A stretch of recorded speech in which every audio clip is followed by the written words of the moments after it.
평안과 축복이 여러분 모두에게 넘치시기를 예수님의 이름으로 축복합니다.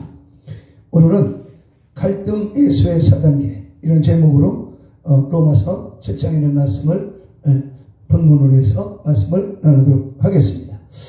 말씀 들어갑니다. 로마서 7장 24절. 오라 나는 권고한 사람이로다. 이 사망의 몸에서 누가 나를 건져내리요. 우리 주 예수 그리스도로 말미암아 하나님께 감사하리로다. 그런즉 내 자신이 마음으로는 하나님의 법을, 육신으로는 죄의 법을 섬기노라. 아멘. 바울 사도는 신앙생활하는 가운데 엄청난 갈등을 느낍니다. 나는 권고한 사람이다. 사망의 몸에서 누가 건져낼까? 예수님을 구주로 믿고 은혜 받은 것 같고 구원받은 것 같은데 계속해서 속에서 일어나는 갈등, 이런 갈등들 때문에 많이 힘들어하다가 결국은 예수님의 은혜를 생각하면서 예수님께 감사한다. 오직 예수 중심, 하나님 중심이 아니면 이 갈등에서 해소할 길이 없구나 하는 것을 깨닫고 이 예수님에 대한 감사를 고백하게 됩니다. 그러면 우리가 왜 갈등이, 어떤 갈등들이 우리 가운데 일어나고 있는가, 그 갈등의 해소를 4단계로 또 무엇인가 말씀을 통해서 생각해 보도록 하겠습니다. 갈등의 원인, 가장 큰 건 자기 주장이죠. 자기 주장. 환경이 다르고 핏줄이 다른 이웃 형제끼리 만나서 가정을 이루게 됩니다. 그러면 지금까지 살아나온 배경이라든지 생각하면 서로에게 의견을 맞추려고 하다 보니까, 나 자신에게 맞추다 보니까 갈등이 생기고 싸움이 나는 거죠. 잠언서 18장 2절. 미련한 자는 명철을 기뻐하지 아니하고 자기의 의사만 드러내기만 기뻐하느니라. 미련한 사람은 상대방 말을 들으려고 하지 않고 자기 말만 들으려고, 여기서 갈등이 생기는 거죠. 나가 아니라 주님, 예수님, 그리고 당신의 생각은 뭡니까? 먼저 들어주고 내 생각도 말할 수 있다면 그 가정에 갈등은 줄어들게 될 것입니다. 보면 서로가 자기 주장을 하다. 경상도 사람은 경상도 문화권 속에서 그 문화를 주장하고, 충청도 사람은 충청도 문화를 주장하고, 그러면 집안에서 한순간도 갈등이 해소되지 않을 것입니다. 그러므로 갈등의 원인은 뭐냐? 자기 주장이다.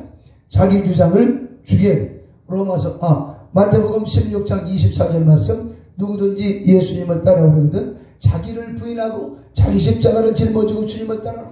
자기를 부인하는 게 예수의 제자입니다. 예수님의 제자, 하나님의 자녀, 하나님의 사람, 천국 사람의 첫 번째 요건이 뭐냐? 자기를 부인하고 예수 십자가를 짊어지고 죽음의 길을 가면서 죽음의 길을 통과하고 예수의 부활의 생명을 가지고 살아나가게 되는 것입니다. 그게 바로 성도의 길이라는 것이죠. 자기 주장을 우리는 오늘부터 줄여야 되겠습니다. 그 다음에 지적질이죠. 갈등의 원인은 뭐냐? 지적질입니다. 마태복음 7장 3절. 어찌하여 형제 눈 속에 있는 티는 보고 네 눈 속에 있는 들보는 깨닫지 못하느냐? 들보는 그러니까 끊임없이 지적질하고 하다 보니까 가정이 조용할 날이 없는 것입니다.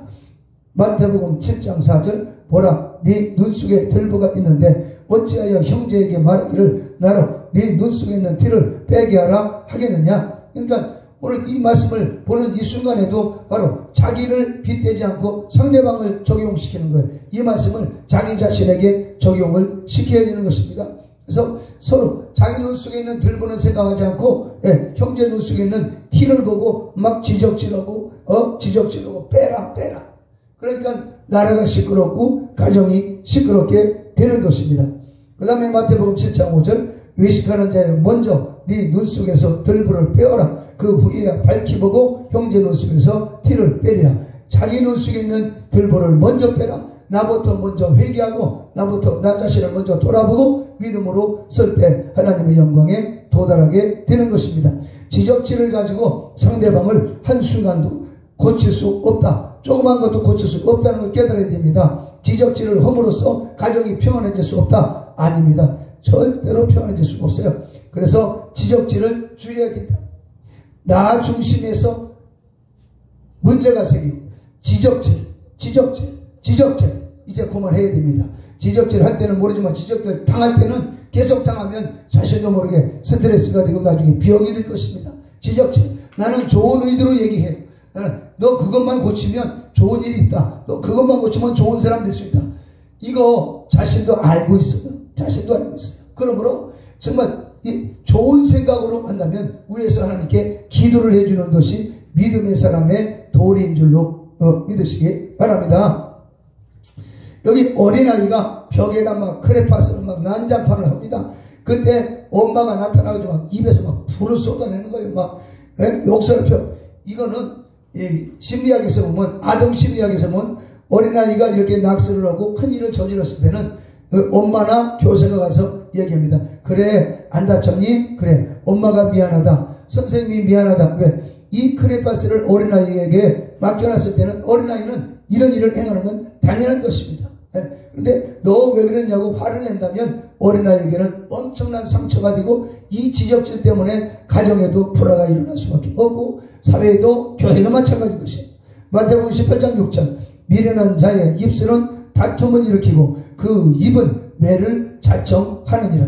지적질로 바빠서 막 지적질만 하고 너 왜 이랬어 왜 이랬어, 네 아버지 닮아서 그랬니? 네 엄마 닮아서 그랬니? 이거는 사단이 하는 일이고 이거는 예수님을 모르는 사람들의 세계에서 하는 일인 것입니다. 어린아이는 실수할 수 있어요. 경험이 없기 때문에, 생각이 모자라기 때문에. 그래서 작은 일도 내 책임으로 돌리고 내 중심에서 하나님 앞에 회개할 수 있다면 그 가정은 평안함에 도달하게 될 것입니다.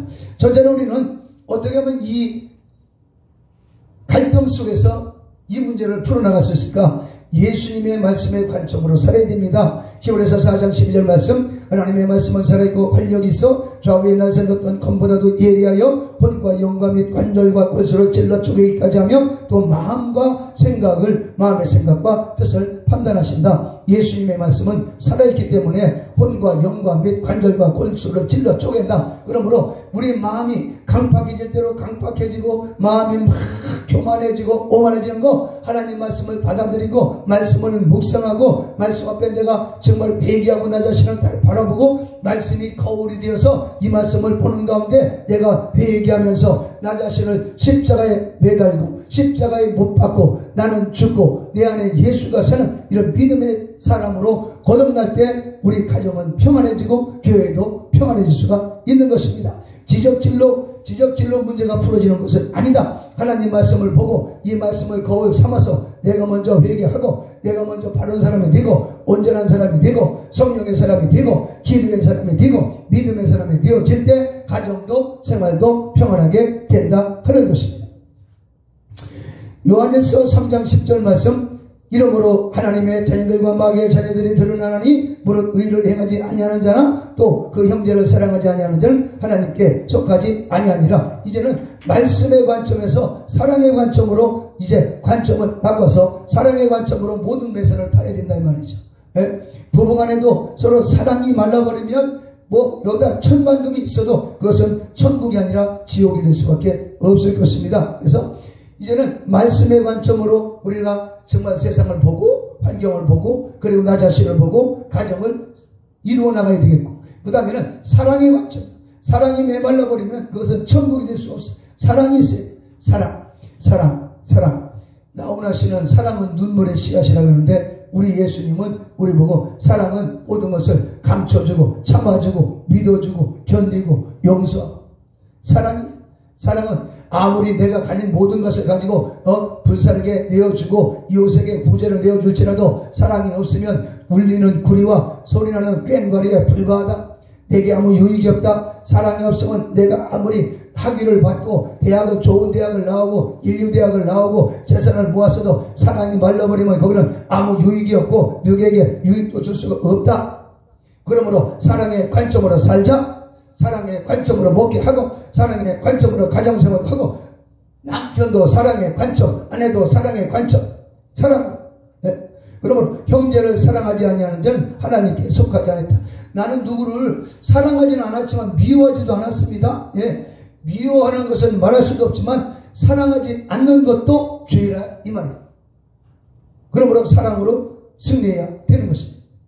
요한일서 3장 14절 말씀, 우리는 형제를 사랑함으로 사망에서 옮겨 생명으로 들어간 줄을 알거니와 사랑하지 아니하는 자는 사망에 머물러 있느니라. 사랑하지 아니하는 자는 사망에 머물러 있느니라. 그 형제를 미워하는 자마다 살인하는 자니 살인하는 자마다 영생이 그 속에 없느니라. 사랑하지 아니하는 자는 사망에 머물러 있느니라.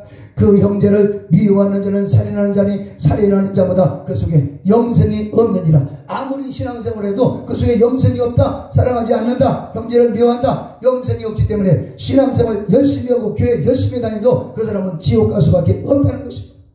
그러므로 우리는 형제를 사랑하고, 오늘 3장 요한일서 3장 14절에서 우리는 형제를 사랑함으로 사망에서 생명으로 옮겼다. 형제를 사랑의 관점으로 가정생활도, 사랑의 관점으로 목회자도, 가정생활도, 그리고 시장에 가서 장사를 하더라도 사랑의 관점으로. 여러분, 제가 옛날부터도 생각했던 것인데 뭐냐면 삼성전자가 이제 물건을 잘 팔아서 이제 많이 부자가 되고 돈을 많이 벌고 있잖아요. 근데 이 삼성전자에서는 그 회사 슬로건이 뭐냐? 야, 우리가 돈을 버는 게 아니라 돈 버는 걸 목적으로 하지 말고 소비자들에게 유익을 주게 하자. 소비자들의 필요를 채워주자. 소비자들이 뭘 필요로 하는가? 그걸 알아가지고 소비자들에게 필요를 채워주자. 그리고 이제는 소비자들의 필요를 채우는 그 이상으로 만족을 주자. 아니, 만족 이상으로 아주 기쁨을 누리게 하자. 그래서 이 삼성전자가 그런 슬로건을 내걸고 열심히 뛰어가는 과정 속에서 이제는 미국에서 오면, 옛날에는 한 20년 전만 해도 소니전자에서 나오는 물건을 갖는 것이 정말 행복이었습니다. 그러나 지금은 일본의 소니전자를 완전히 추월해서 이제는 한국의 삼성전자에서 나온 핸드폰을 갖는 것이 가장 우리 청소년들에게 그 희망의 꿈이라는 거예요.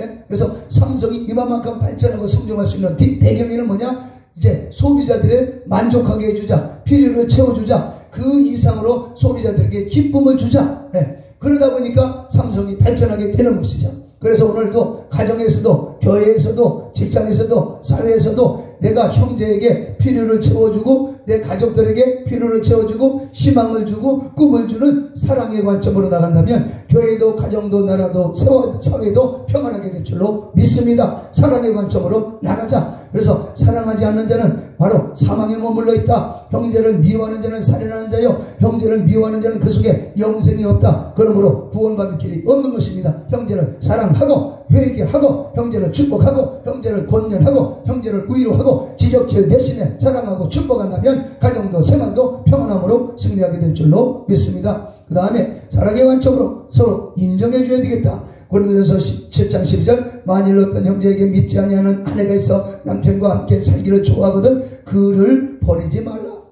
아무리 교회를 아직까지 안 나와도 그 사람이 교회 다니는 남편을 사랑한다. 그러면 그 여자를 버리지 말라는 것입니다. 버리지 말라는 것입니다. 고린도전서 7장 13절, 어떤 여자에게 믿지 아니하는 남편이 있어 아내와 함께 살기를 좋아하거든 그 남편을 버리지 마라. 저 사람 아직까지 예수 안 믿는 사람이니까 그냥 버리고 난 예수 믿는 사람하고 살 거야, 이런 짓 하지 말라는 거예요. 에? 아무리 아직까지 예수님을 모른다 할지라도 그 남편이 아내를 사랑하고 아내를 존중해 준다면 버리지 마라. 그 남편과 더불어서 함께 기도하고 십자가 짊어지고 나가면 하나님께서 이 말씀하신 하나님이 책임지신다는 거예요. 네가 바로 교회 다니는 남편, 믿음 좋은 믿음 좋은 남편을 좋아하는데 아직은 예수님을 몰라. 그러면 그 사람 버리지 말고 그 사람을 구원하라 이 말이에요.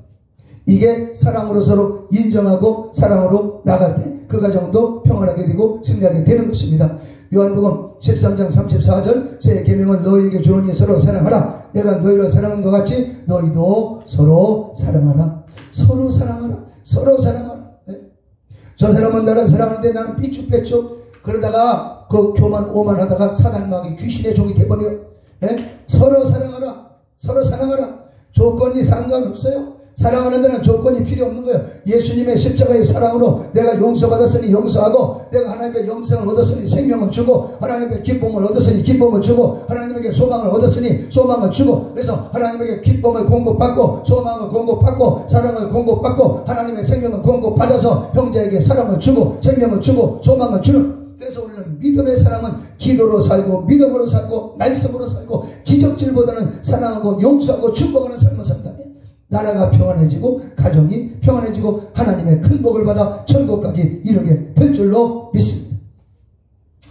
요한복음 13장 35절 너희가 서로 사랑하면 이로써 모든 사람이 너희가 내 제자인 줄 알리라. 서로 사랑할 때 예수의 제자인 것이 세상 가운데 드러나게 된다. 마태복음 5장 9절 말씀 화평하게 하는 자는 복이 있나니 그들이 하나님의 아들이라 일컬음을 받을 것이요. 여기 이 손잡은 걸 보면 이 할머니 할아버지들의 손이 늙어서도 화평, 늙어서도 화평. 조랑배기 할머니 할아버지의 손이라도 여기 흐르는 사랑이 있고 여기 흐르는 하나님의 생명이 있고 하나님의 은혜가 있다면 여기가 바로 천국이라 하는 것입니다. 마태복음 5장 44절 말씀 나는 너희에게 이르노니 너희 원수를 사랑하며 너희를 핍박하는 자를 위해서 기도하라. 이 할아버지가 할머니 보태기다 뽀뽀를 해주는데 이게 할머니가 할아버지를 뽀뽀하는 건지 이쪽이 할머니인지 이쪽이 할머니인지 좀 헷갈리는데 이 늙은 어르신들이 사랑을 나누는 모습을 보면서 이 사랑이 얼마나 행복하게 보이는가 하는 것입니다. 그러므로 원수라도 사랑하며 위에서 축복해 주라는 예수님의 말씀을 기억해야 할 것입니다. 마태복음 5장 45절 말씀 이같이 한즉 하늘에 계신 너희 아버지 아들이니 이는 하나님의 그 해를 악인과 선인에게 비추시며 비를 의로운 자와 불의한 자에게 내려주시니라. 로마서 7장 25절 말씀 아까운 말씀에 우리 주 예수 그리스도로 말미암아 하나님께 감사하리로다. 그런즉 내 자신이 마음으로는 하나님의 법을 육신으로는 죄의 법을 섬긴다. 마음으로는 성령 안에서 기뻐하고 육신적으로는 모세의 율법을 통해서 내 자신을 완전히 절제해 나간다면 우리의 믿음은 하나님의 영광의 은혜의 관점으로 승리하게 되는 것입니다. 예수님의 십자가의 은혜의 관점으로 우리는 범사에 감사, 십자가의 보혈의 피로 죄사함 받고 예수의 십자가 보혈의 피로 내 영혼이 구원받았으니 저 내 사랑하는 형제도 예수의 피만 들어가면 성령님만 들어가면 예수의 말씀만 들어가면 하나님의 은혜만 들어가면 내 형제도 변화될 수 있다. 내 형제도 하나님의 자녀가 될 수 있다는 믿음으로 전도자의 마음을 가지고 승리하실 수 있게 되시기를 주의 이름으로 축원합니다. 에베소 4장 2절 모든 겸손과 온유로 하고 오래 참음과 사랑 가운데 서로 용납하고 평안에 매는 줄로 성령이 하나 되게 하신 것을 힘써 지켜라. 왜? 겸손과 온유함을 가지라. 오래 참음 가지라. 사랑과 서로 용납해라. 평안하게 해라. 성령님으로 하나님의 은혜 가운데 들어가게 해라. 성령 안에서 하나가 되라 하는 것이야.